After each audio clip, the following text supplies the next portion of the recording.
All right, so since last time Kobe passed, and I remember we found an old interview of yours, and it said like Kobe, you were like Kobe's a killer with a bald head and the bob. Kobe Bryant in his prime, bro. Like for real, bro. I'm talking about with the bald head and the bob.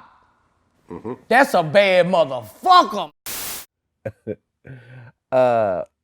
When you heard about the news from Kobe, man, how badly did it mess you up? Man, I was fucked up about 2 weeks straight. I went and got my little girl and kept her for 2 weeks straight.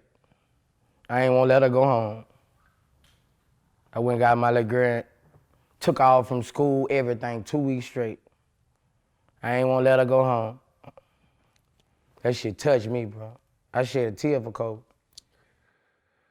Yeah, I mean, because I remember I heard the news, and you hear, okay, Kobe died in a helicopter crash, and I'm like, oh, that's horrible. But then you hear that his daughter died, and I'm like, oh, man, that's what really killed me. Because Kobe got to live his life. His daughter did not. Yeah, but that killed me, that dog. With Kobe, then his daughter, and my daughter played basketball, you know. That shit fucked me up. I was pissed off, man. I was hot. Well, I was I was riding on planes with my daughter thinking if we go down right now, that's how I want to go, you know? With my daughter. Yeah. Well, I remember right afterwards, Gayle King did that interview with Lisa Leslie, and you made a video how pissed off you were at that whole interview. Go get my water. Yeah, I was mad at Gayle King, bro. I said that in my Go Talk 2 CD, people saying I did Gayle wrong. But, bro, I was already in my feelings about Kobe. And you do some shit like that, you know, I feel like she knew what she was doing. She did it intentionally. Nobody pushed her up to do it. She did it intentionally. I feel like, you know, I study people. I feel like she went to the network with that, like, this'll be big, and, you know, that's how people think, man, you know. But blame it on the network.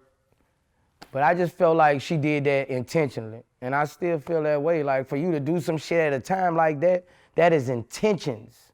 She didn't do that on mistake. At a time like this, you know, everything going on, that was complete intention. And that's why I said, fuck Gayle. Yeah, no, I agree, because I do what she does for a living. I know exactly, when I ask a question, I know that the way I ask it is very intentional. Right. Like, when Kobe died, right, I interviewed John Sally a couple days later, who knew Kobe, who played with him. And John Sally touched on the whole rape thing in our interview. Like, he touched on it, but he did it very respectfully.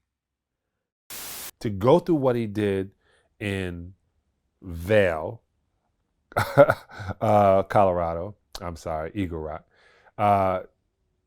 just outside Vail, and to be able to play the game, and his only space is that. Like, dog, we would have these conversations. We would never talk about any of the case. And I was like, I'm taking this to my grave. But Kobe, we would just talk about everything but that and in the photo. And watching him still go through it, and then going through it with the Shaquille situation. Then he had Karl Malone on the team, and Gary Payton on the squad, like everybody, you know, and he's going through trying to save his life from going to jail. To come out of that and to flourish, only person I seen do that as successful was Vanessa Williams after the debacle with Vanessa Williams. He just literally was stronger than most people.